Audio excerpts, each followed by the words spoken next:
Sparks flew today in the Premier League as Arsenal picked up a dominant 5-2 win against Nigel Reo-Coker's West Ham and now temporarily move into second place in the Premier League standings. Nige, you watched this back and forth goal fest. What was your biggest takeaway? What a game. What a London derby it was. I must say Arsenal were very impressive.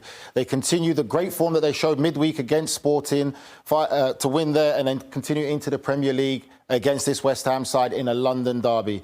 When I mean Arsenal played in every type of way, scoring goals from open play, and also what they've become known for is their set piece, the danger. And this man here, Gabriel, has become unmarkable at set pieces. So dangerous, so influential to Arsenal. And just like their captain, Martin Odegaard, he was sensational for them today. Set piece is one of the most dangerous aspects of this Arsenal team that is now unbeaten across their last 4 matches. And it's no surprise that the success they found in those games coincides with the return of Martin Odegaard in the midfield. How did he impact the game today? Oh, it's been impactful since he's been back. He's dominant on the ball, comfortable, controls the whole game for this Arsenal side, breeds so much confidence to the players around him. The relationship he has with Saka on that right-hand side is just something so beautiful to watch. 2 intelligent football players, and Saka's already risen his game to another level now since Martin Odegaard has been back. I would say this win today, Ali, is a statement win for Arsenal. They are still in this Premier League title race. If Martin Odegaard can stay fit for the entirety of the season,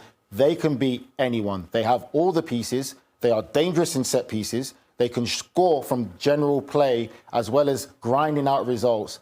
He is a key factor if Arsenal are going to win this Premier League title. And Arsenal going to need to keep stacking those points because everybody right now in the Premier League is chasing one team, and that is Liverpool. Take a look at the standings. 31 points plus 16 goal differential. They have been maybe not even just the best team in the Premier League, but across Europe, while Arsenal climbing their way into, a close distance with Liverpool in the way that Manchester City's dropping. It's got to be good for this Arsenal side. It's great for Arsenal and it's great for the Premier League. If I look at this team right now, Ali, I'm telling you, Liverpool are the team right now, like you said, one of the top teams in Europe, world football. They're the team in form.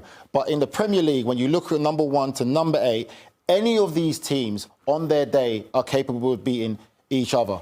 Chelsea are doing so well. Manchester City right now a bit fragile. Brighton, a sensational young team who are having probably their best season. But Arsenal today needed to win that game. Yeah. London derby, and it's a statement win. And I think, again, Martin Odegaard is a key factor for them to have any success this season. He needs to stay fit and be in that team. I mean, the fact that only 6 points right now separate 8th place from 2nd place makes the Premier League really fun. And we don't always get to say that every season with how things shake out typically. But right now, what's your outlook on the top 4 based on what you've seen so far this season? I think it's still anyone's race. It really is. It's so competitive. You look at Chelsea, the weapons that they have in the attacking sense is fantastic. Defensively, still questionable, but they can hurt anyone because they have some top talent. Nottingham Forest have probably been the real key surprise factor of this season. No one's expecting Nottingham Forest to be where they are right now, and they're doing well, looking like a very dangerous side. Another tough, hard to beat, not conceding goals, and they're the only team that have handed Liverpool the loss of this season, so they're still up there. But it's a great title race, and obviously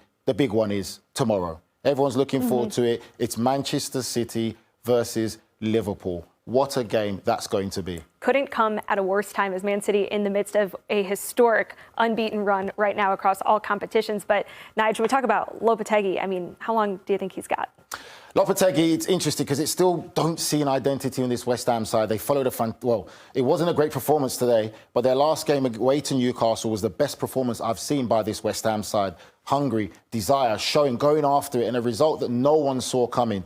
I think for me, you'd still give him time. I would give him up to Christmas to really find and see what this West Ham side is truly about. He's under pressure. He knows he's under pressure. The fans are very demanding. But I'll give him up to Christmas and to see what we can kind of find out from now till then.